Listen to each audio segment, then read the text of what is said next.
This is the Benchwarmers Trivia Podcast. We have assembled the world's finest sports and trivia dorks to prove once and for all that we are just as bad at this as we were at sports. Hello, everyone, and welcome to the Benchwarmers Trivia Podcast, sports trivia for those of us who rode the pine. I'm your host, Scott, and today's game will be pitting the Benchwarmer team of David and Markkus versus Benchwarmer Eric Walling and newcomer Trey Cleeter. Welcome to the bench, Trey. Why don't you take a minute to let us know where you're from, what teams you root for, and anything else you'd like to share. Thanks, everybody, for having me on. Trey Cleeter. I'm from Indianapolis, Indiana, by way of southeastern Indiana. So I'm a Bengals fan, a Reds fan, Pacers fan, Notre Dame football, IU basketball. You know how it is here in Indiana. So I'm excited to get this thing going. I've been listening to you guys for a while. So awesome. Yeah, no, thank you for being a listener and for supporting us. We really appreciate that. And thanks for coming on. We really like having newcomers come on. At least I do. I don't want to speak for everyone else, but it's fun because I get to write wheelhouse questions, and it just makes the writing process a little bit easier when I have a centralized focus. So I'm excited about this one. And you're partnering up with Mr. Walling. So how's it going, man? Good. It's really dogs and cats living together here with a Bengals fan and a Chiefs fan, at least 50%. Don't listen to Eric Eade. I can be a fan of whoever I want. But I will say I'm very happy for Bengals fans and also excited to see them in the Super Bowl. So it was one of those like, we lost, but they're an awesome team and they're fun to watch. And if we're going to lose to somebody, it might as well be a team like that. So no, Trey and I were just, before we started, we were bonding over golf lessons or our potential inability to hit a golf ball well. And we were marveling over the shot that Jordan Spieth hit where he put himself in mortal danger this weekend. And so we're going to use an oxymoron for our team name, and that is high-risk golf shots. All right, high-risk golf shots. I like it. All right, and we'll throw it over to Markkus and David. Let us know how you're doing, what your team name is. I don't know which one of you wants to start, and I don't care, but somebody talk. I guess I'll go first. I'm doing well. I'll leave it to Markkus to give you the team name. I'm sporting my new Simple Farm Boy t-shirt for luck tonight. We'll see how that works. And I had a little work meets podcast experience this week when one of our equipment managers, our Patreon equipment managers, Mike Estrom, who I work with, decided during a meeting when I was presenting on Zoom to about 100 people that he would start flashing his new Simple Farm Boy mug every time I started to speak, just to see if he could throw me off my game. And I had to sort of close my eyes in order to present. But Mike Estrom, if you're out there, I'm coming for revenge at some point. So anyway, there it is. Markkus? I'm good. And Scott and David and Dan and myself get on wrestling tangents when we are just talking amongst the podcast group. So we had to create a separate thread for that. I've been talking to them about watching Dark Side of the Ring. And David loves the Road Warriors, so we're just going to be the Road Warriors. And I think I'm going to be Hawk. That tracks. Yeah, that makes sense. Fine with me. Just don't jump off the Titantron mid-game. No promises. All right, so we've got high-risk golf shots against the Road Warriors. I guess we'll get ready to rumble and throw it over to Dan for the rules.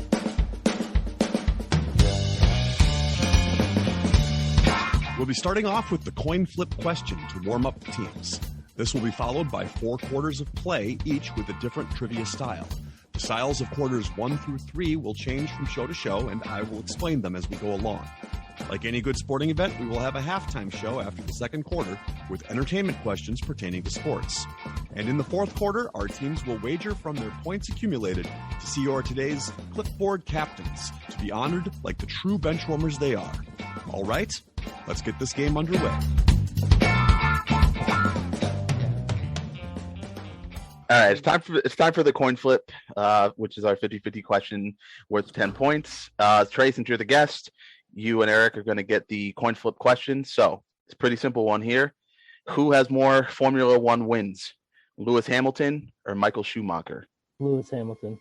Yeah, I was going to say that's yeah. I'm also 100% with you there. All right, you guys checking that in? All right, 10 points for high-risk golf shots. They're only separated by 8. Lewis Hamilton has 101. Schumacher is 93. Should have 102. We won't get into that last race of the season. That's a separate naked bootleg. All right. Well, either way, though, you guys got your 10 points. Heading into the first quarter, we have high-risk golf shots with 10, and the Road Warriors are still backstage. But I think they'll be able to put some points on the board here. Before we get to the first quarter, we wanted to let you know that we are on Patreon if you'd be interested in supporting us financially. Your contributions will be used to help us cover the costs that it takes to bring you the high-quality sports trivia you have come to expect from us. There's also some great perks that come with the Patreon membership to the Benchwarmers Trivia Podcast, including bonus episodes and Benchwarmers swag. You can find us at patreon.com/benchwarmerstp. Thanks. Today's first quarter will be 5-on-3.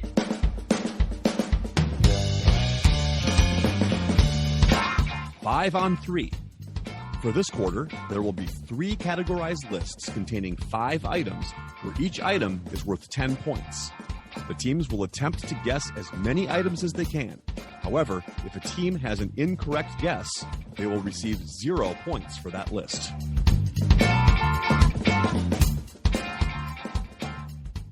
David, I know, speaking of our team name with wrestling, David's pulling a real wrestler move by wearing his own merch.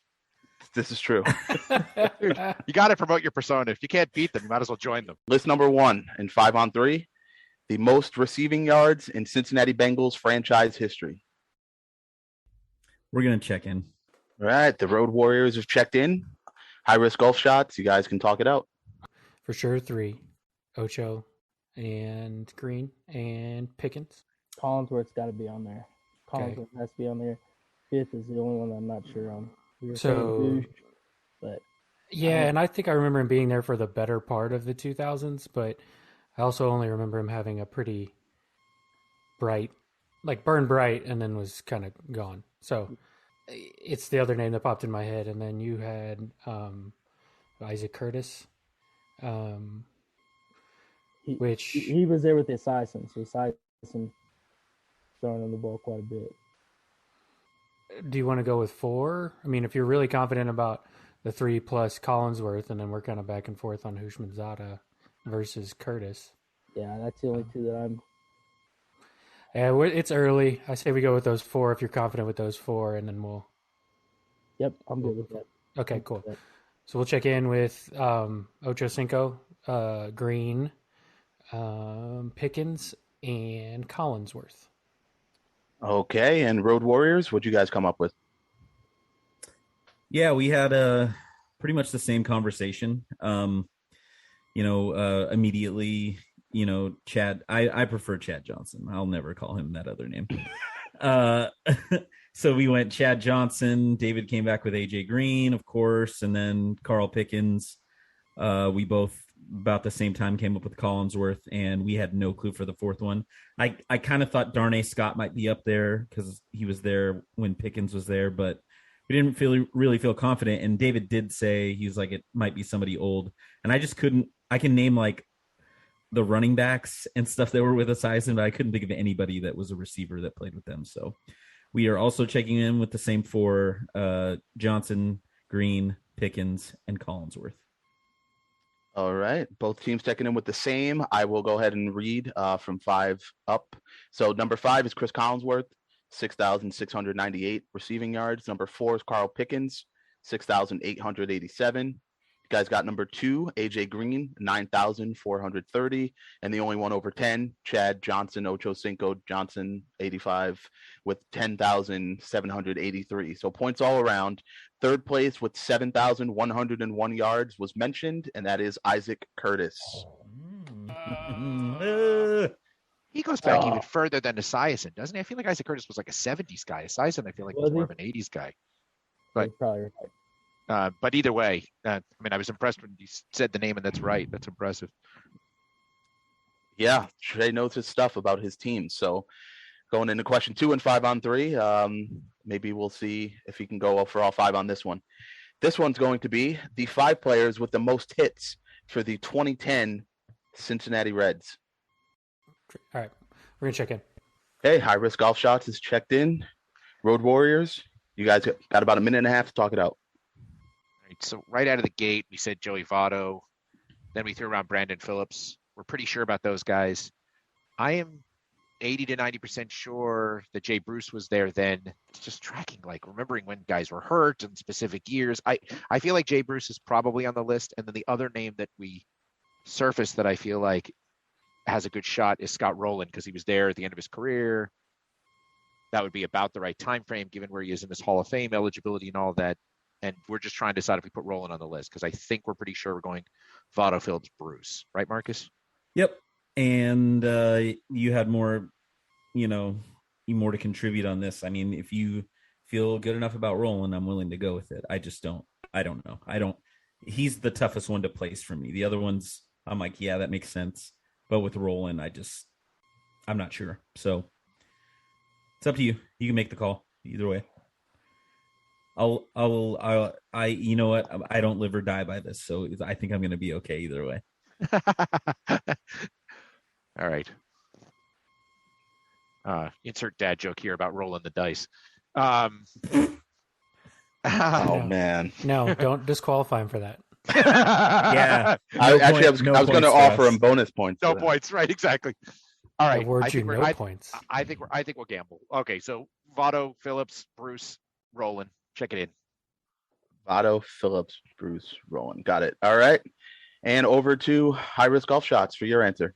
Yeah, we had a very, very, very similar discussion on that. We said, of course, Votto, Phillips. Votto was at top of his game there. Phillips was basically coming into his own right around that time. And Eric said Bruce. I said, yep, he was there. He hit the walk-off to take him to the playoffs that year. And then we said Rowland, but I wasn't 100%. So I think we're going to check in with just the three, Votto, Phillips, and Bruce. All right. Once again, I'll read from the bottom up. Fifth on the team in hits with 134 is Scott Rowland. Jay Bruce finished third on the team with 143. Brendan Phillips was second, 172. And, of course, leading the team with 177 hits that year was Joey Votto. Points all around, 40 and 30 there. Fifth, he was fourth on the team, but the fifth answer here, I didn't even remember him playing in Cincinnati, so I would have been really, really impressed if either of you got him. No, it's Johnny Gomes. Oh, I shaved my head into the mohawk that year. I never in a million years would have said Johnny Gomes. When I made this list, I saw it and I was like, really? Johnny Gomes? Yeah, I thought Ryan Ludwig was on the team, and that's where I think he was on the team when I was looking at the roster, yeah, but that's why I was like, maybe not Johnny Gomes. He also said Texas legend Drew Stubbs, which came up in our Drew Stubbs discussion. was sixth. He was sixth. Yeah. He had actually really, really nice year that year. Yeah. He couldn't hit. He was just fast. He was, yeah.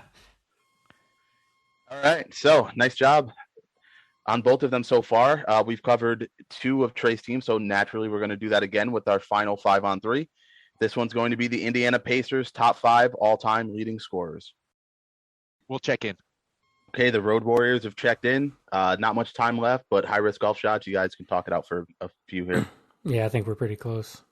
Yeah, I mean, Reggie, of course, Rick Smith, Jermaine O'Neal. The other two we're fighting over is Granger and George Gervin. And he said, well, is a Gervin Spur? I said, well, his numbers are hanging in the rafters for a reason at Pacer Stadium. So I mean, he is known as a Spur. That's right. In that. Yeah, I just didn't know if he went up there because he went to the Hall of Fame and played for Indiana or something like that. I really like the Granger one. He did play for them for an inordinate amount of time. So yeah. I mean, I'm good with those four. If you're good with those four, yeah, I'm good. I'm good with the four. I think we leave Iceman off. Okay, so we'll check in then with Miller, Smits, O'Neal, and Granger. Miller, Smits, O'Neal, and Granger. Got it. All right. And Road Warriors, your answers, and the one that Marcus wanted to do, please. So we also checked in with Reggie Miller, Rick Smits, and Jermaine O'Neal. And the one that I really wanted to say, but wasn't quite bold enough to do it, was Danny Granger, but we just checked in with the three. So we went with Miller, Smits, O'Neal. All right, fair enough. So in fifth place is Jermaine O'Neal. 9,580 points. In second place, is it Rick Smits? It's Rick Smits, 12,871. And of course, number one with a bullet, Reggie Miller, 25,279 points. In third place is Billy Knight, 10,780 points. I thought David making a gesture like he kind of was on that track. He 100% put Billy Knight. But he said I would never guess it. But he's like, I think there was an ABA guy that scored a lot. I said I used to get him confused because he was in Indiana, of course. And I said I used to get him confused with Bobby Knight. I used to get the names backwards all the time because, of course, he was in Indiana at the time. Oh, yes. I don't have the nerve to. I don't have the nerve to. Oh, very nice. He's showing the Granger jersey now. I didn't have the nerve to guess Billy Knight, but that's really funny. He's on the list. The chair throwing Billy Knight of the Pacers instead of the ABA scoring Bobby Knight of Hoosiers fame. Fourth place, right underneath Billy Knight, with 10,058 points, and the last one on the list here is not Danny Granger. It's Roger Brown. Roger Brown. Whoa. So one team getting points, and that would be the Road Warriors on this one. That's my bad. I was thinking of numbers in the rafters, and I remember Brown. I mean, we were very close to going with Granger also because he the injuries cut him short, but man, he was so good for that Good. 4 or 5 year stretch. Hence why I have a throwback Danny Granger Pacers jersey. Sick throwback, by the way. He is Out of curiosity, how close is Granger to the top 5? Granger's in the top 10, I believe. points. Yeah. He has 9 points out of the top 5. Yep. He is number 6. I just pulled it up. But if he had scored 10 more points, he would have knocked Jermaine O'Neal off the list. We both would have been wrong. Right, So there yeah. you go. Okay. Yeah, that's a good way to look at it. Where's Chuck Person on that list, Derek Walling? He's not in the top 10. He is way up on like the field goal. He is, weirdly enough, I'm looking on the basketball reference now. Right. He's 4th in field goals, but he is not in the top 10 in points. Yeah. That's so weird. That is really weird. That's so weird. Like he's the only guy in the top 10 in field goals that isn't in the top 10 in points. Yeah, he's scoring those 1-pointers, I guess. Yeah, back before they instituted the 2-pointer, when you used to get a broom handle and knock the basketball out. The scores after the first quarter. Coming in first place right now with 110 points are the Road Warriors, and just behind them with 80 high-risk golf shots. But I have a feeling things might change here because today's second quarter will be the Markkus revived flop, turn, and river.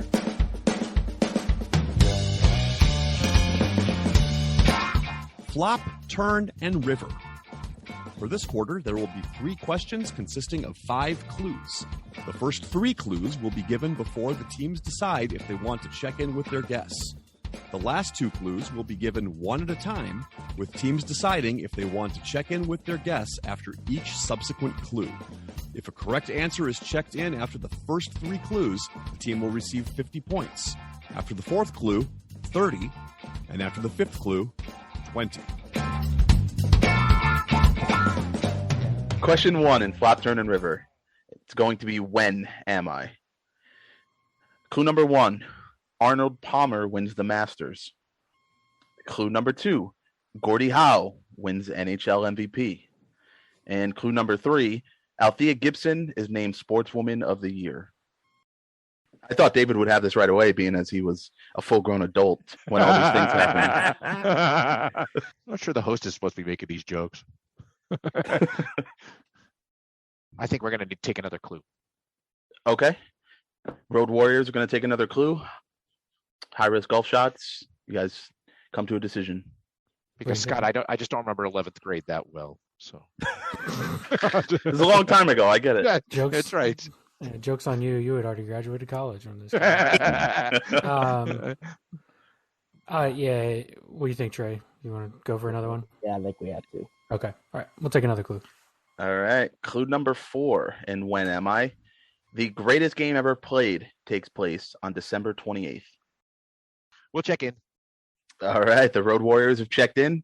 High-risk golf shots. You guys can talk it out. So I'm guessing this isn't the Shia LaBeouf movie. That's what I was thinking at first. It's funny when I Googled this to get the date. That's the first thing that came up. Yeah. that was a little too early for this, I think. Yeah. I'm stuck on a time frame, but it's I think I know what game they're talking about, but it's just not ringing any bell. Do you know when he says this just going off of the fact that it's in December, and I don't know of many basketball games that were called this. I think this was the old Colts Giants game. Oh. But Yeah. I don't remember the year. Man, I don't either. Like I said, I think we have it narrowed down to a time frame or range. Well, we know Arnie won 3, like we talked about in the chat. Yeah. So. Yeah, the first one would have, like I said, I thought the first one was late 50s, which would also jive with... Late 60s, I thought, or at least...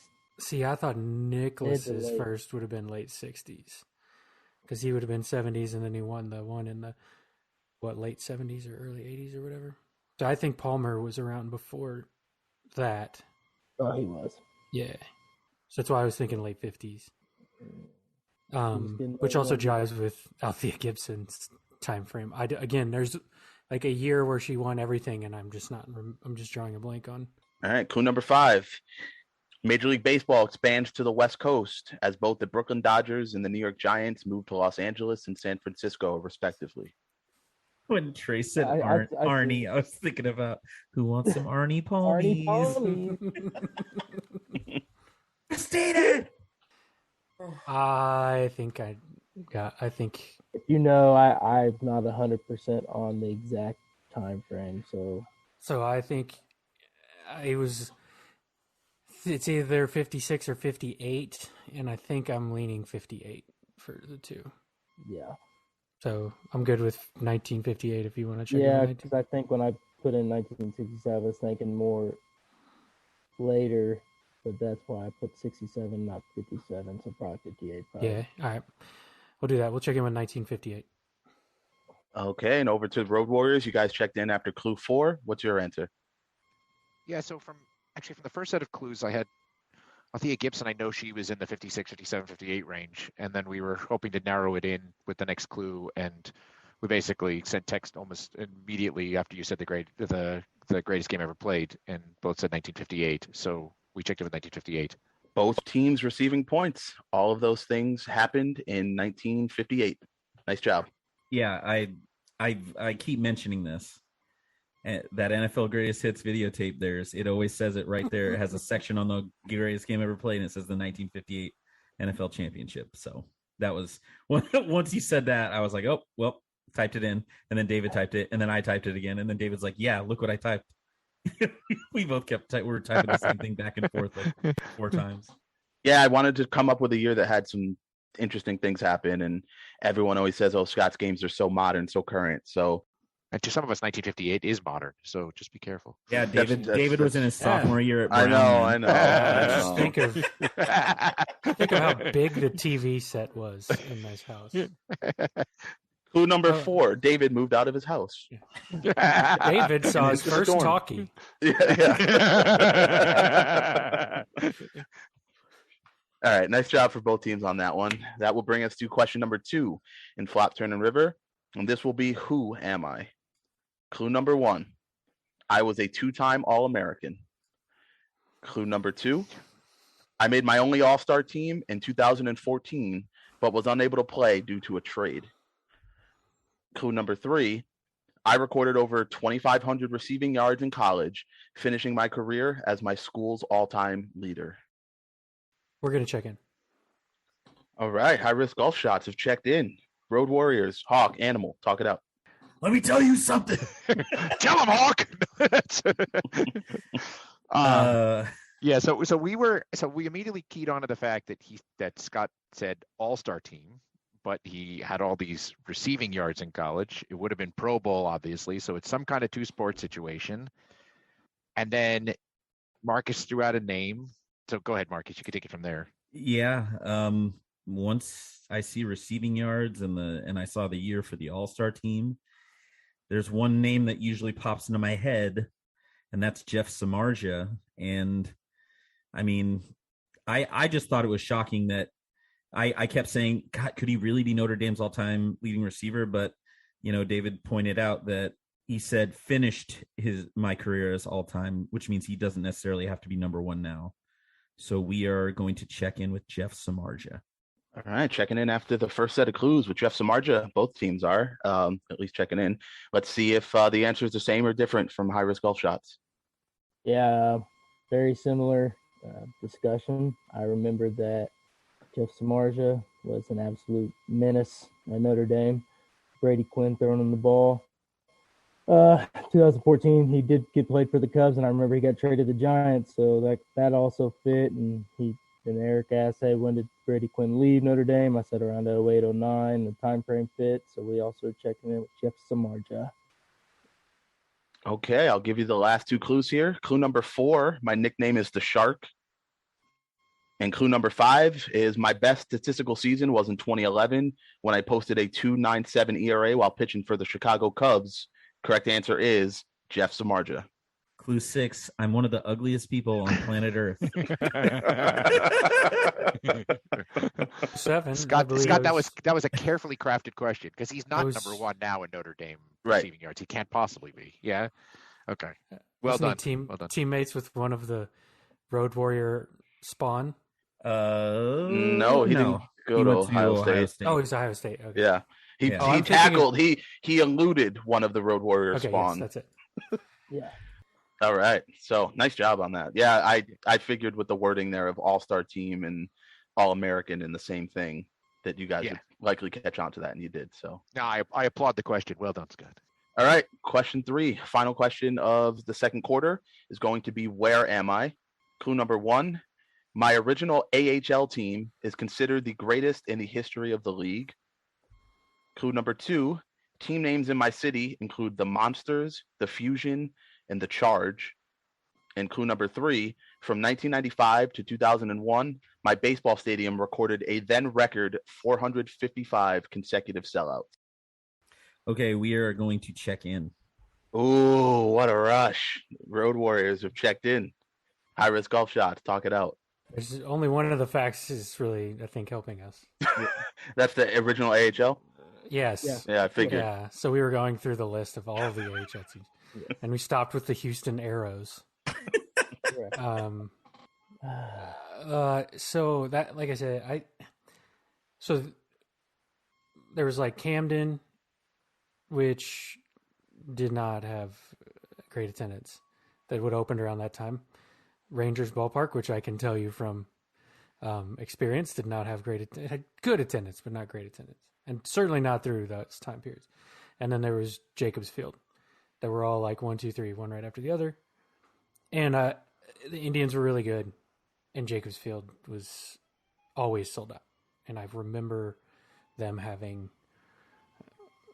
like that being a big thing, that they sold out every game for, half a decade. Yeah, the Indians were, now I think about it, they had a squad back then. Yeah. That was like the height of Indians. Yeah. Ramirez, Tomei, Alomar. Right. Eskel. Yes. Yep. I mean, how confident are we on that, though?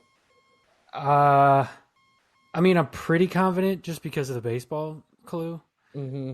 And, you could I could retcon my idea into fitting the other things in there, right? It's the baseball clue that I'm most confident about, and I'm pretty confident in that. And seeing as they've already confident and they checked in, and that's kind of where I'm playing it. I'm kind of with you on that thing. Yeah. All right, let's do that. We'll check in then with Cleveland, Ohio. All right, Cleveland, Ohio. I don't know if you wanted a state. Nope, just the city's fine. Okay, good. All right, checking in with Cleveland. All right, checking in with Cleveland. Road Warriors, I want to hear everything, please, including your answer. Okay, so we started off both just looking at the clues and wringing our hands. And for some reason, Charge really caught my eye, and I was kind of racking my brain. Well, then I'm looking and then I latched on to 95 to 2001 because that was the only period of success for the Seattle Mariners. And I knew it wasn't the Kingdom / Safeco Field.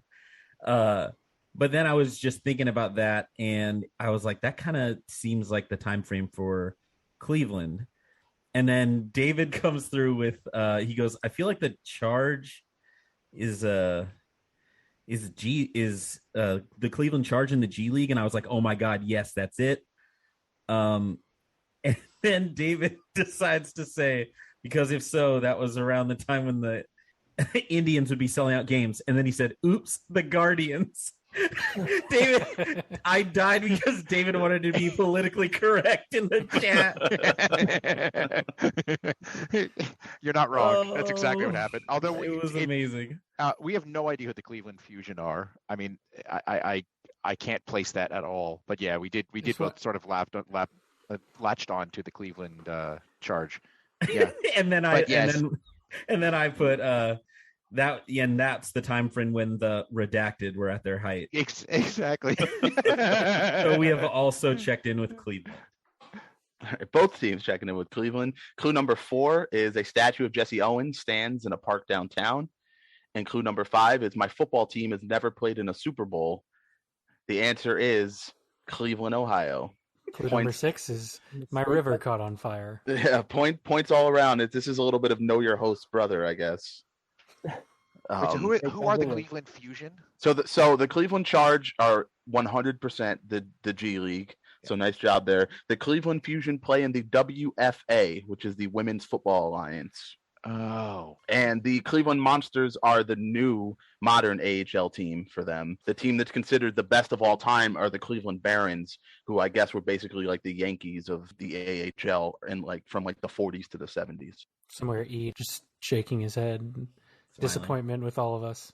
He's like they asked an AHL question and not an NHL question. Oh, he just sort of rattled off the entire league anyway. Yep.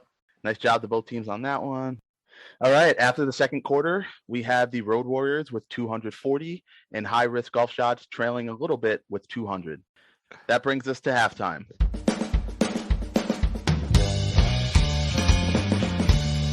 It is now time for the halftime show.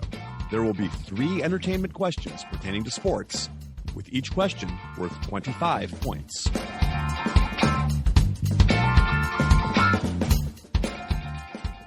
Question 1. Whitey Ford Sings the Blues is a 1998 album that went 2 times platinum. For 25 points, name the artist that released the album. And Walling, for an extra 15 points, name the group that the artist performed in. Oh, I got both of them, Trey, if you want. Yeah, go ahead. All right, we'll check in. High Risk Golf Shots is checked in. David, do you know this one? What the fuck does that mean? I just didn't know. I didn't know if as a 70-year-old in 1998 what he was listening to. Oh my god!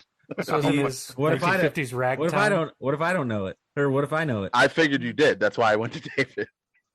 No, I have no. This is all gibberish to me. Is Charleston on this? Charleston, South Carolina. Hey, you're checked in. You're supposed to be quiet. So I will tell you, I have a guess on the first part. I have not a clue on the second part. Well, I don't know. So only because the album name caught my eye many years ago. Would I have registered this? But I think it's Everlast. But that's my guess, and I don't even know. I wouldn't even be able to tell you what the second one is. So, but of course that's bonus points. But Walling knows them both. But if we have nothing else, I would guess Everlast at the first one. Wait a minute. Name the group that the artist performed in. So isn't Everlast a group? So it's a group within a group? Oh, wait a minute. Did I misread the question? I don't know. I'm just name the artist that released the album. Well, so then if we panic, we can guess.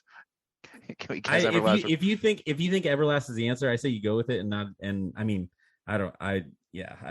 I don't know what it. I would just say Everlast if you think that's what it is. I have no idea. Sorry, I didn't mean to freak you out. No, it's not that, because now I'm trying to remember. Yes, for those listening, David is attempting to go to a place, but he no longer has access to the Mind Palace, so he's scrambling. Yeah, the Mind Palace has finished renovations, and he changed the locks. He's such a nomad, that David. Honestly, the only reason this would have even caught my eye is because of the name of the album, which I guess the only reason why it would be a crossover for a sports thing. I think it's Everlast. Wait, there's something with. Wait, who did what they played at the beginning of every Carolina game? Jump Around. Who did Jump Around? House of Pain. Is there some connection between Everlast and House of Pain? I don't know. I don't think I've ever listened to Everlast anything. Crap. I'm gonna have you guys wrap it up. I mean, you can't get it wrong. You can't get negative 15 points for guessing the bonus. So I would just say it and call it good because we got to give an answer. All right. So I want to guess Everlast for number 1, and you're thinking I should guess House of Pain on the bonus? Well, it's just bonus points. What's the worst that happens is that you get it wrong. I get mocked and we don't get 15 points. But it could be so far off that it might. Okay, fine. House of Pain for our bonus. Okay, so I'm sorry. What's your full answer? Everlast, House of Pain. Everlast and House of Pain. Perfect. All right, and over to Walling. You seem to jump on this pretty quickly. Yeah, the remainder of this game is being played under protest for that backup full answer. Beep. Beep. Yeah. Yes, David, it's both of those. Get out of your mind. I wouldn't have known this if it weren't called Whitey Salty. Ford's South Blues. Yeah, I'm sorry. Well, Everlast and House of Pain. Officially, yes, both teams are correct in getting their points. Everlast is the artist, and House of Pain is the group that he performed in, both before and after the album came out. Wait, so Everlast is one person? That's what you know. Okay, so this is how little I know about this. When Markkus said that Everlast was actually a group, not a person, I actually was beginning to doubt the whole thing. I was about to turn Everlast into my guess for the second one because I don't think I even know. I don't think I even would have ever listened to this. So I apologize. Yeah. Well, that's called contribution, baby. That's called teamwork. Yeah, that's right. I just gave you the hot tag. That's right. There it is. That doomsday device. Thought Everlast was a group.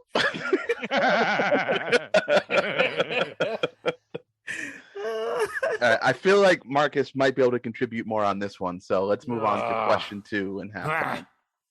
All right. What former NBA Steals leader appeared as himself in a 1994 episode of Nickelodeon's My Brother and Me? He appeared on the show as a member of the Hornets, despite being traded before the episode aired. Okay, we're going to check in. Road Warriors have checked in. High-risk golf shots. You guys can talk it out. Trey, you got anything? Absolutely not. Oh, man. So the Muggsy was the first name that popped into my head. But also, I don't know if he was ever not a Hornet. I don't know. For some reason, I picture him in another uniform, but I don't know. Yeah. I mean, I don't think I'm going to get there. And if that's the first one that popped into our head, maybe that's the universe telling us something. So gotta follow the Eid rule. Just go with your gut, right? Yeah. Yes. All right. Let's do that. All right. Yep. Check in Muggsy Bogues. Checking in with Muggsy Bogues. Road Warriors, your answer, please. Well, I don't remember that. I kind of forgot about the show My Brother and Me, if I'm being honest. But you did say that I should be able to help. And that got me thinking. You said it was a member of the Hornets. He appeared as a member of the Hornets despite being traded before the episode aired. And there's I wouldn't call it a famous trade, but a trade that happened between the Charlotte Hornets and the Seattle Sonics, in which Hersey Hawkins was traded for Kendall Gill straight up. So I checked in with Hersey Hawkins. All right, checking in with Hersey Hawkins. Neither team getting points on this one. Although I wish I could give points to Markkus for knowing the trade. He just got the wrong end of the trade. The correct answer is Kendall Gill. So, I mean, he was in the trade. He just, yeah. Well, okay. He was the former Steals leader who appeared on the show. He was on the Hornets on the show, but he had gotten traded. I don't think it was a Sonics trade, though. He had gotten traded somewhere else. I think the Sonics trade was maybe the year before, I want to say. I think that was 93 when I was looking it up because he got traded twice. I think this one Kendall Gill got traded to the Nets, I believe. Okay. But the answer is Kendall Gill. Hersey Hawkins was not on the show. Although that would have been a cool, maybe not as cool an episode because Kendall Gill was kind of cool in the 90s. Did he have the high top fade? He did have the high top fade. Yeah. Yeah. I found it on YouTube too. I went back because I remember watching the episode as a kid. But I hadn't seen anything on it since then. And I went back and watched it, and they specifically like go to the mall to get Kendall Gill's autograph, which at the time in 1994, 95 when I watched it, I was like, oh, this guy must be like really good and popular because why would they like want to go get his autograph? And then I realized Kendall Gill is not at all like the fact that Kendall Gill was signing autographs in the mall. Right. It's a very good like way to distill his career down. He's the kind of guy that would sign autographs in a mall. Just nondescript. At a Boy Scout jamboree. Yeah. Let's move on to question 3, the final question of halftime. This one is for David. Name any 4 athletes mentioned by name in Billy Joel's "We Didn't Start the Fire." How'd you know this was for me? The year that it came out. Oh, got it. Okay, we can check in. All right. Trey Walling and the crying baby on the monitor have checked in, which means Hi to Nolan.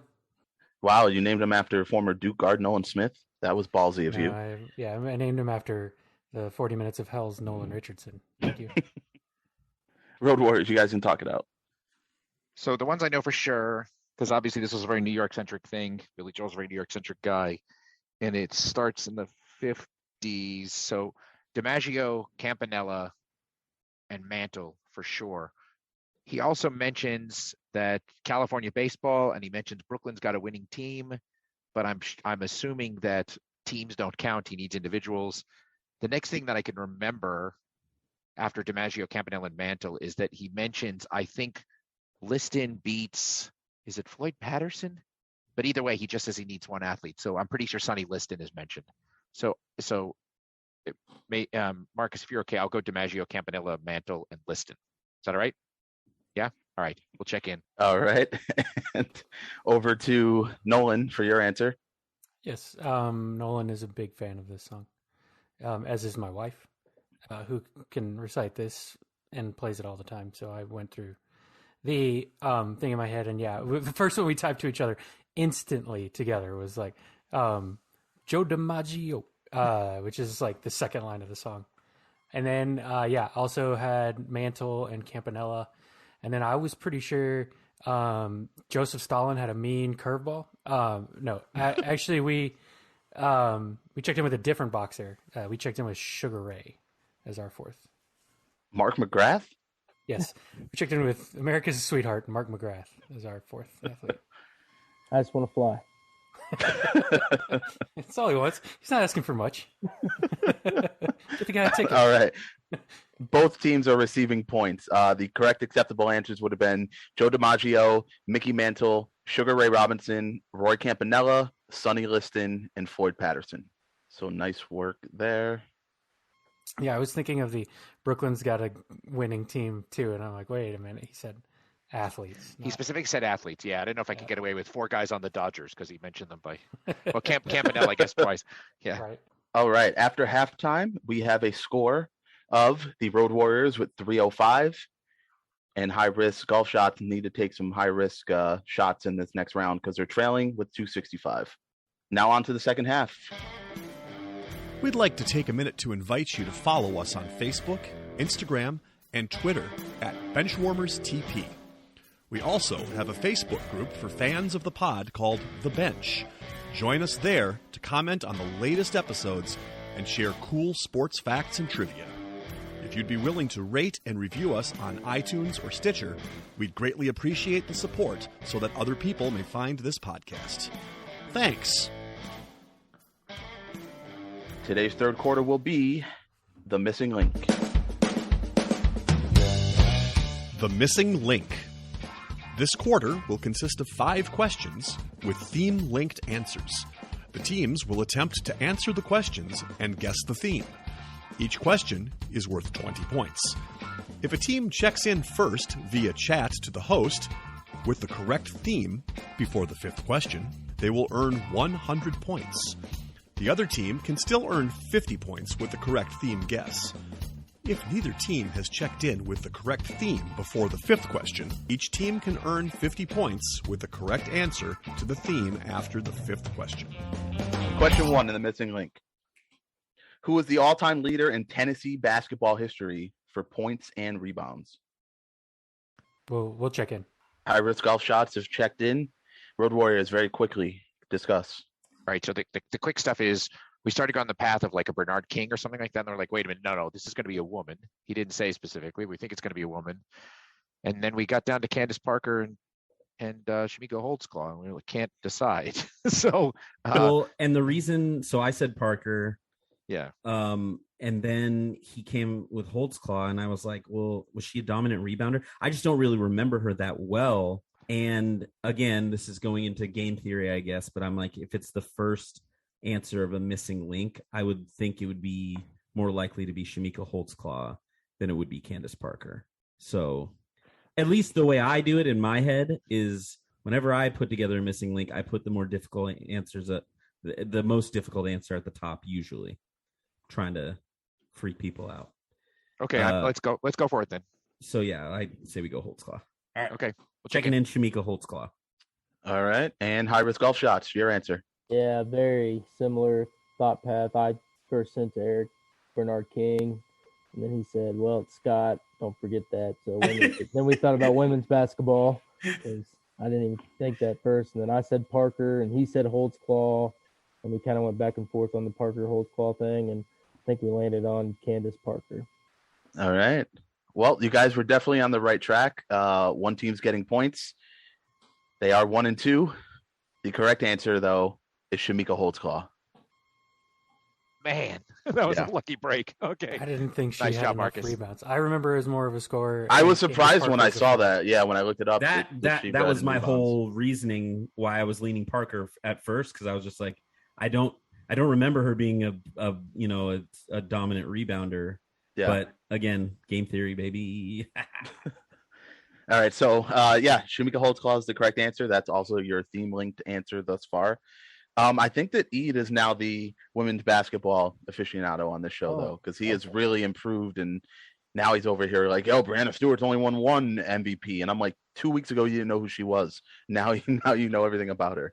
Question 2 in the missing link. During the 06-07 season, what 3-time Eastern Conference All-Star became the first opposing player since Michael Jordan to score 50 points in a game at Madison Square Garden?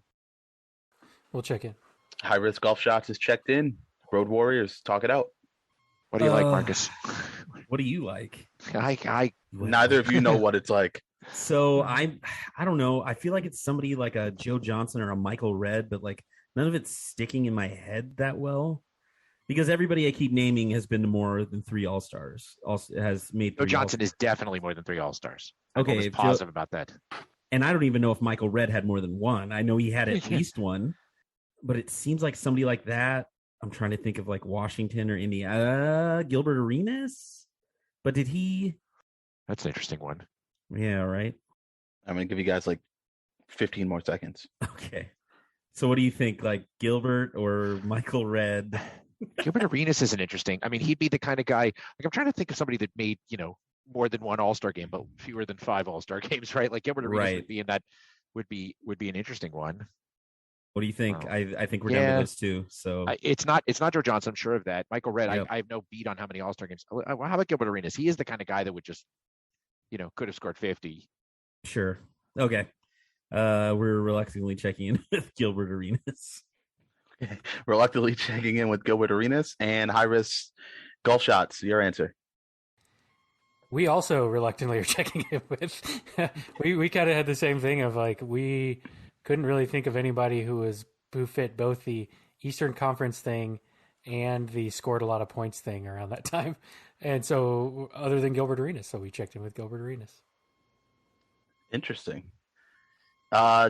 Neither team getting points. Well, good, I guess. Right. The correct answer is not Gilbert Arenas, although that is a really good answer. Once you guys said that, I was like, yeah, that's definitely the type of guy that would have done that. This was more of a quiet scorer, quiet in the sense that he just kind of went about his business and didn't really talk much. This was right in the middle of his 3 consecutive All-Star games. The correct answer is Rip Hamilton. Oh. I never in a million years would have guessed that. Yep, I wouldn't have either. You could have given me 15 guesses, and I never would have named Rip Hamilton. I would have named Gilbert Arenas multiple times. 15 times, yeah. But no, you need to go back and check. Right, is that right again? I would have guessed like Just making Anton sure. Jameson or somebody like that would have had. Oh yeah. Well, and that was the thing. Like I was like, I guess we're just gonna go with Michael Redd, and I was going back up the coast in my head, like, okay, get up Up the towards. coast. Yeah, I was literally going geographically, and then I went, ooh, Washington, Gilbert Arenas. He's good, would do something like that. Yeah, so he dropped 51 at MSG in triple overtime, and the Pistons lost the game. So, all right, your theme linked answers thus far are Shamika Holtzclaw and Rip Hamilton. Question number 3 in Missing Link. On May 8th, 2012, what outfielder set the American League record for most total bases in a game with 18, going 5 for 5 with 4 home runs and 8 RBI? All right, we'll check in. All right, the Road Warriors have checked in, and they're laughing. The high risk golf shots, talk it out. I think we were pretty good on this one. We, in the interest of not checking in too fast, once I realized I remember this game vividly, checked in with Josh Hamilton. Okay, little strategy there. I like it. Road Warriors, your answer, please. We also checked in with Josh Hamilton. Both teams getting points. The correct answer is Josh Hamilton, which means your themed linked answers thus far are Shamika Holtzclaw, Rip Hamilton, and Josh Hamilton, which brings us to question 4 in the Missing Link, which is the one true hockey question in this game. In 2010, what Western Conference team captain became his franchise's first winner of the Art Ross and the Hart Memorial Trophy? We're going to check in. High Risk Golf Shots is checked in, and Road Warriors can talk it out. Yeah, it needs a little bit of blind leading the blind here because Marcus and I are not in the hockey. Do that experts. hockey. Exactly. Marcus was throwing around sort of the Blackhawks were good then, but I said I'm sure from doing research for the show actually the Blackhawks have had multiple Hart Memorial Trophy winners, so it's not them. I threw around that I think it's one of the Sedin brothers because Vancouver was decent. That's about when they. I think they went to the Stanley Cup right around then, right? Right. So I'm pretty sure. I think it's one of the Sedin brothers. So I think then we just check in with Sedin and we find out if Scott gives us a hard time. Sounds good to me. All right. We're going to check in with Sedin. Okay, and over to High Risk Golf Shots for your answer. Yeah, hockey's not my wheelhouse, and we got to talking, and the first person that popped into our head was Alex Ovechkin, because the Capitals were bad before then, and about 2010s when he kind of came on the scene, scored quite a bit, so we're checking in with Alex Ovechkin. All right. One team getting points. The correct answer is Henrik Sedin. I just wanted to go back and make sure it actually said Western Conference. It did say Western Conference, yeah. Okay. I assume Molly didn't read the question. Because Chicago's in the West, right? Even though they're not at all in the West. Yeah, they're Western Conference. That's correct. The NHL, yeah. All right, so your theme linked answers. Shamika Holtzclaw, Rip Hamilton, Josh Hamilton, and Henrik Sedin. All right, question 5 in the Missing Link. What player holds the record for most Pro Bowl appearances by a defensive back? We can check in. High Risk Golf Shots is checked in. David and Marcus, talk it out. Okay, we're going to check in with Champ Bailey. All right, checking in with Champ Bailey. High Risk Golf Shots, what did you guys come up with? Yeah, we went back and forth between Charles Woodson and Champ Bailey. We landed on Champ Bailey as well. Well, you landed on the right one. Both teams getting points. The correct answer is Champ Bailey. He also holds several other NFL records, including most passes defended, most interceptions in the Pro Bowl, and longest interception in a game without scoring a touchdown. So it's pretty prolific. Theme-linked answers are Shamika Holtzclaw, Rip Hamilton, Josh Hamilton, Henrik Sedin, and Champ Bailey. I had one team submit a theme-linked answer to me, and that was the Road Warriors. You guys want to keep your answer? I think so. Okay, so High Risk Golf Shots, you guys can talk out your potential themes. We don't have any. So go ahead. Go ahead to the next. Just skip this part and go to the fourth quarter. I thought I could say go to the next question and Missing Link. Yeah. Should I give you a 6th question? Just give me a 6th answer. Or something that makes sense with Shamika Holtzclaw. The only thing I can come up with, and it's too vague, is that they were all first-round picks. It's not wrong. No, it's probably not what he was after. No. but it's not wrong. You got any? I mean, is anything ringing any bells for you? That one is Blowing my brain. Yeah, that one's stuck. That was a bad one to start with. I'm not gonna lie to you. Trying to shoehorn that into everything is. Like Candace Parker first overall, you know. We could link that, but I don't know about Shamika Holdsclaw. Yeah, I'm pretty sure she was the one early in the WNBA, but even then, like, I don't think Hamilton was. I know Josh Hamilton was. Yes. And I don't know what order the Sedines went in. And Champ Bailey was not a first overall pick. No.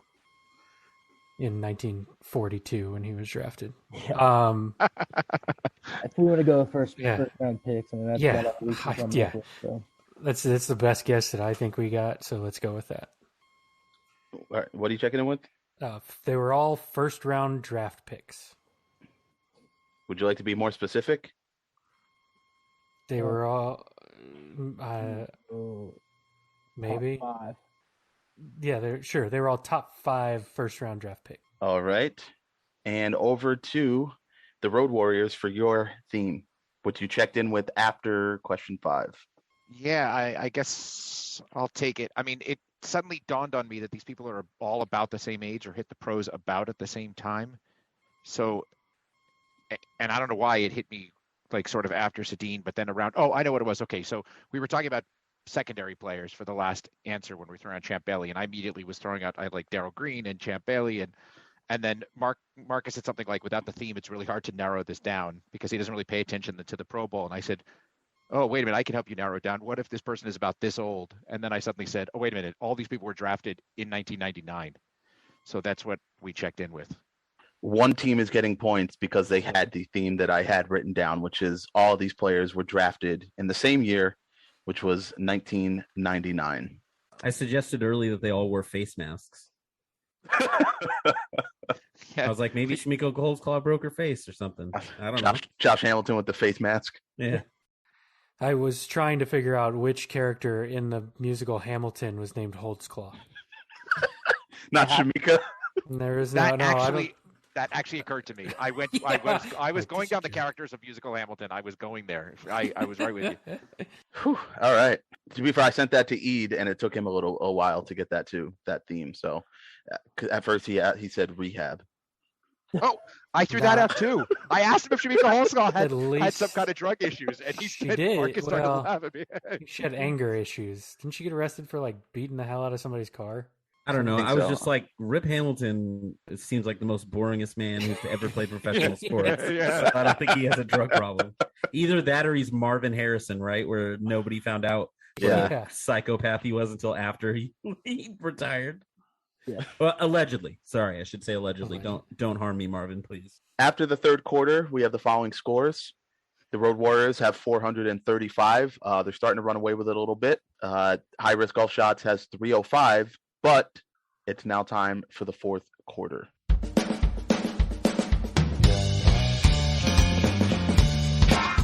The fourth quarter, known as Put Your Fours Up.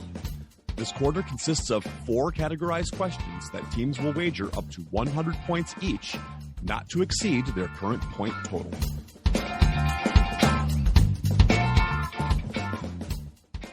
The categories for today are as follows. Question number 1. Who's your daddy? Which is going to be college basketball. Question number 2, non-draft busts, which is going to be about the NFL draft. Question number 3, a well-traveled man, which is going to be in Major League Baseball. And question number 4, at least I can dunk, which, yes, will be basketball. I promise there are no hidden hockey questions. All right, it's now time for the teams to place their wagers. Now that the wagers are in, on to the question. Question 1 in the category of Who's Your Daddy? Prior to becoming a lottery pick, what Hoosier won the 2002 Big Ten Player of the Year award, propelling his team on a Cinderella run to the national title game? I'm checking in. High Risk Golf Shots is checked in, which means Road Warriors, you guys can discuss. I think you're going to get a second pretty quick check-in because I'm 90% sure this is Jared Jeffries. But Marcus, I'll let you verify. Does it sound like the right time frame? I mean, I know he was. It's the time frame for him, but you could have given me 27 guesses and I never would have been able to tell you with actual confidence where Jared Jeffries went to college. Oh, I can tell just you. Know that's about. I just know that's about his time frame. Yeah, that makes sense. 100% he went to Indiana. I'm sure of that. So if you know that's the time frame, then that's got to be the answer. Okay. We'll check in with Jared Jeffries. For how many points? 30. All right, and I'll go over to Trey. I think he was all over this one. What's your answer and wager, please? Yeah, it's 100% Jared Jeffries. I remember when A.J. Moye caused a jump ball on Carlos Boozer to beat Duke in the NCAA tournament, and it was definitely Jared Jeffries. For 75 points, both teams getting points. The correct answer is Jared Jeffries. I don't have much flavor text on Jared Jeffries because, well, it's Jared Jeffries. What a sad indictment of a guy's career. He was there for a long time. I mean, he's in the league for a while. Yeah, he did last. That's true. Speaking of guys that lasted, question 2 in the category of non-draft busts. This is one of my 2 fourth quarter David questions that I'm pretty proud of. And I'll just... Is this about an Ivy League long snapper? Just so I'm walking out of this room right now. It's not about an Ivy League long snapper. Okay. Accident. And I apologize for it immediately. All right, but this one, it does have, it is a little wordy, so it'll be in the chat. Non-draft bust. We all criticized the Bengals, sorry, Trey, for drafting Kajana Carter in 1995 and Achilles Smith in 1999, 2 of the biggest busts of all time. However, in the 3 years between those picks, the Bengals actually struck gold, selecting 3 players within the first 2 rounds that ended up becoming Pro Bowlers. Each player spent at least 5 seasons as key contributors for the franchise. Name all 3 players. And I will actually help both teams here as well. All 3 players were Pro Bowlers. 2 of them were Pro Bowlers with the Bengals. 1 of them became a Pro Bowler afterwards. We can check in. High Risk Golf Shots is checked in. Pretty excited to hear the Road Warriors talk this one out. Okay. This was my request. I requested a certain wager on this question because it's the draft, which I love. And one thing I also love are questions that involve Washington Husky legends, because I believe one of these is Corey Dillon. Definitely agree with that one. And then the other one that I believe is in that time frame is Takeo Spikes. I think he's one. And then the last name we're throwing around, and David and I are both having a really hard time locking down when he played. But the other one I think might be there is Willie Anderson. I mean, talk about somebody who just like quietly was very, very good because he was on such, sorry, Trey, garbage teams. I've lived okay. God. Well, I mean, rude to our guests. No. Oh, they're in the Super Bowl. let's take it easy. Nobody talks about and nobody talks about the Seahawks, the Super Bowl that they won because it was a blowout. All we see are the Steelers game and Malcolm Butler picking the ball off. So the only thing I'm trying to go into the other piece of this, which is that Scott told us afterwards as a hint that 2 of them made the Pro Bowl with the Bengals. Is that what you said, Scott? And one of them did not. So Right. I'm assuming the one that did not would be Spikes, right? Right. So the other 2, Willie Anderson, Corey Dillon certainly did. Yeah, because I think Spikes went to the Bills.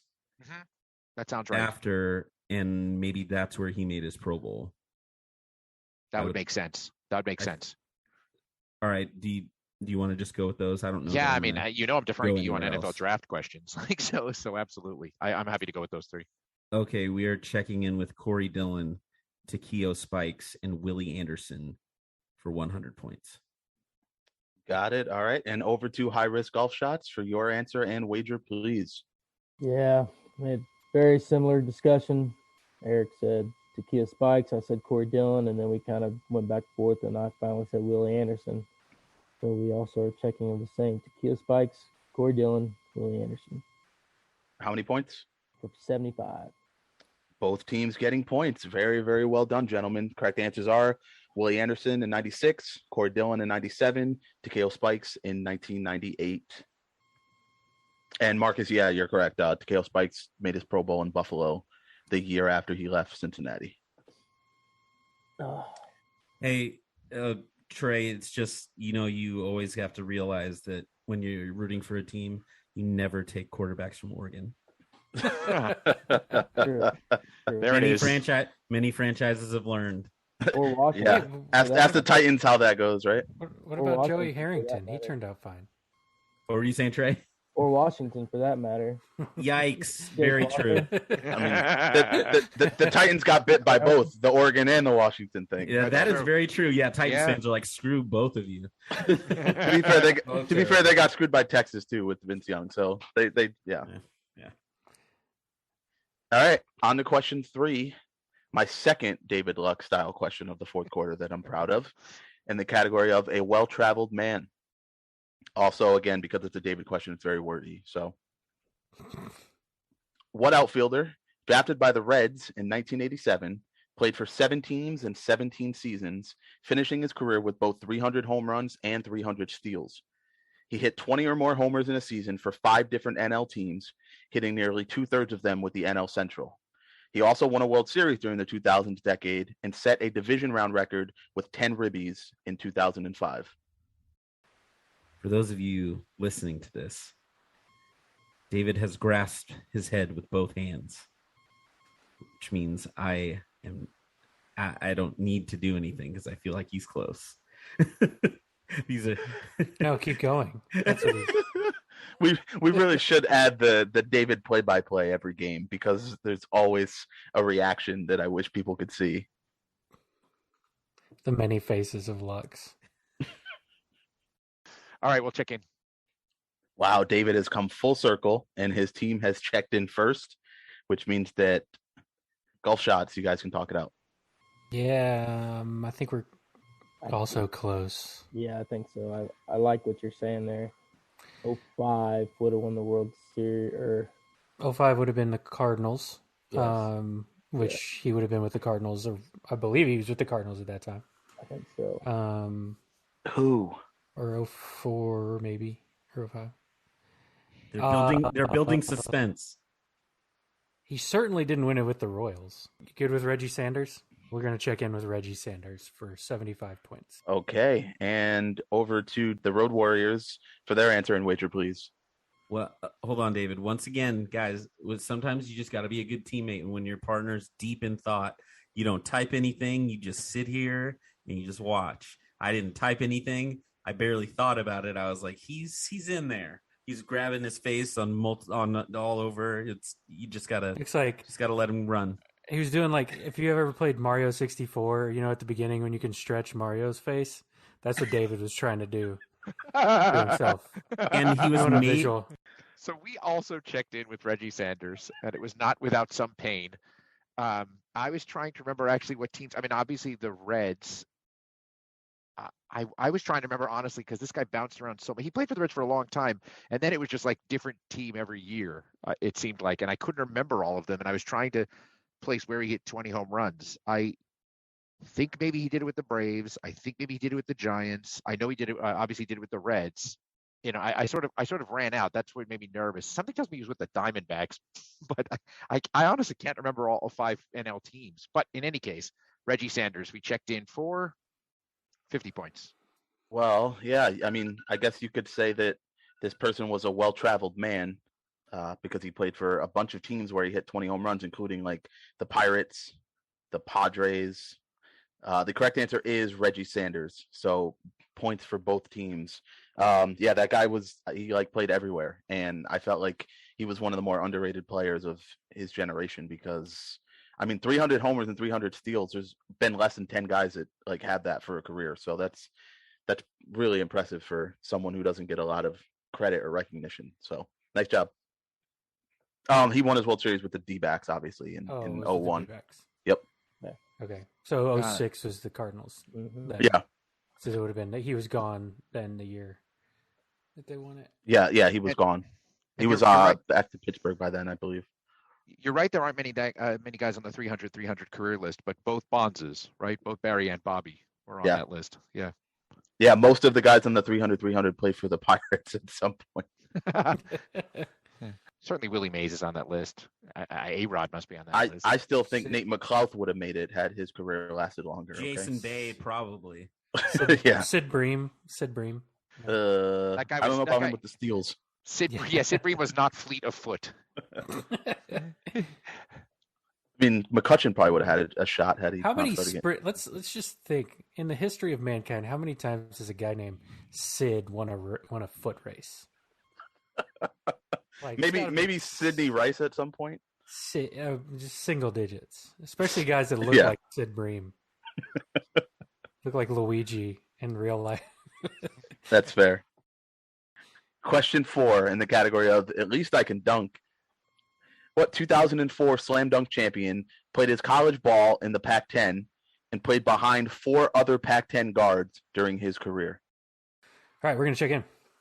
Okay, High Risk Golf Shots is checked in, which means for the last time, Hawk and Animal, talk it out. I need Paul Ellering to do some of my thinking at this point. Yeah, you pretty much exhausted yourself after the last one. Maybe you can come back and have a stupid tag team with Matt Hardy. Go. God. Or how about Heidenreich? Or Heidenreich, yeah. Yeah. Yikes. So I was just about to text Marcus, but I couldn't type fast enough that I have a little bit of game theory here because I was Let's hear it. What I remember around that time is that there was an Indiana Pacer that won the slam dunk championship that I remember because he's an Oregon Duck, and that would be Fred Jones. Fred Jones would have been with the Indiana Pacers at the time, but Marcus, can you help me with like around when he won the slam dunk championship? Yeah, it's right around there because you have Jason Richardson twice right around there. Desmond Mason won right around there, and then there were a couple of years where it was just like they were just throwing anybody that would agree to do it in there. Exactly. And so yeah, I agree with you. So then Fred Jones, you're all right with that? Yeah. All right. We will check in with Fred Jones. Or we will check in with Jones and be safe. We'll check in with Jones. For how many points? 30 points. I need to be more specific, please. I'm just kidding. Fred Jones. All right, and over to Trey. You seem to jump on this one pretty quickly. What'd you have? Well, I didn't know by the Pac-12. I knew, or by the Pac-10, but I knew because he was 2004 dunk champion from Indiana Pacers, and that would be Fred Jones. Well, 5. David, that was good game theory, considering I had a Hoosiers question, a Bengals question, a Reds question. It was only natural that a Pacers question finished it off. The Oregon thing is, it is what it is. What are we supposed to just never ask questions about? Oregon's got a lot of players around sports. Stop asking David questions of things that he pays attention to. Yeah, that's fair. Yeah. Yeah, this dunk contest was like one of the lamest ever. And like no shade to Fred Jones, but like his dunks weren't even that good. But he won the contest. Worse than the time Birdman took 750 tries to land that one dunk. All right, so the dunks in that one overall were better, but the Okay. Birdman thing, yeah, obviously killed it. Ruined the dunk contest forever. So the correct answer is Fred Jones. And my last part of flavor text, and this is why you didn't get it on the first question, is Jones played on the 07-08 Knicks with Jared Jeffries. That's how you bookend a fourth quarter. Mic drop. Well done. Mic drop. Well done. The game has come to an end, and here are the final scores. Finishing with a very respectable 605 is High Risk Golf Shots. And our winners and clipboard captains of the game with 685 points, who are taking home the coveted, sorry Trey, Bruce Gradkowski Award, are Hawk and Animal, Markkus and David, the Road Warriors. Oh, what a rush! That's pretty good, actually. That was very good. I'm impressed. Speaking of impressed, tell me about my game, guys. It's great. I loved it. I'll throw it over to Trey. It was great having you on. I think I speak for all of us when I say you're certainly welcome back anytime. Thank you for having, and I mentioned this to the guys on the last recording, but thank you for having interesting fandom. And what I mean is it's just not the ones we normally get, right? So many people, it's like Celtics or, Patriots, and it's like we try to do wheelhouse and we find ourselves asking the same questions over and over again. I really like digging into the Bengals and the Pacers like franchise histories because it's just not something people do often. So I really appreciated that. And the support, you saying that you busted out all these episodes in a small amount of time. We really appreciate the support and the listeners. And yeah, you were definitely a lot of fun to have on. And go Bengals on Sunday. I appreciate you guys having me on. I had a blast. Yeah, Houday, let's go. I need a big win. I need some uplifting spirit in my sports fandom. If you can't tell, all right. I mean, you listed all the names. It hurts. He did drop Achilles Smith and Keyjana Carter in one question. I know. Yeah, I didn't even mention Jonathan Bender. I stayed away from that, but and then we traded the pick for Michael Jordan for Chuck Person. Yes, that too. Hey! I got a Chuck Person jersey hanging up in that closet right now. That makes still one of the most amazing things we learned today is Chuck Person is way up the made field goals list and not in the top 10 in scoring for the Pacers. That's insane. Actually, yeah, that is insane. Anything else before we wrap up here? Scott, it was a great game. Well written, a lot of fun, a lot of good range of dates. I mean, look, you asked the question all the way back to, what was it, 1958? Yeah. That's impressive. And we got it without Doherty's help. I mean, that was great. I mean, it was a lot of good questions, Scott. And it let you reminisce about when you were in college. That's right. Or there was even reference to the 1942 NFL draft, which I remember listening on the radio to with my dad. So that was good stuff. Yeah. No, thanks, Scott. No, it was really, really well written. I'm honored that you even call some of your questions that were really, really solid, and you actually called them David Lux questions. I'm flattered because they were really good questions. I'm super impressed. Lots of fun. Trey, thanks for coming on. It was great to play. Thanks for having me, guys. I'm sorry that I lucked into that one question. That didn't make a difference in the end. Yeah. I mean, Marcus thought it was a band, so it's true. Anyway, learned something today. Thanks all. It was a great game, guys. Everybody. Awesome. Yes, Trey, great to have you on. My gambling advice for the Super Bowl is I'm going to go Bengals with the points, and then I'm going Joe Mixon over on receptions. That's it. That's all I'm doing. That's a lie. I'm gonna do other stuff, but I took the money line back in early January for the Bengals to win the Super Bowl. So, yeah, that's a good note. That's a true fan right there. Go, baby. Let's go. Nice. So when they win, I'm gonna like stone cold some beers together for you, Trey. Go. Eric did the same thing for the Rangers last year, and that didn't work out too well for him. All right. Yeah, Trey, I had a blast, man. Thanks for carrying me through. I was here watching you pull off a bunch of these questions. So it was fun, man. I had a blast. I hope you can make it back on again, and we'll come back with a W next time. Absolutely, love to. Just let me know when and where. I'll be there. Awesome. Right on. Thanks, guys. That's great.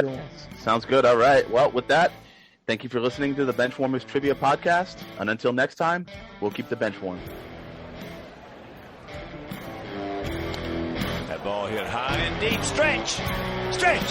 Get on back there. They look up. You can put it on the board. Yes.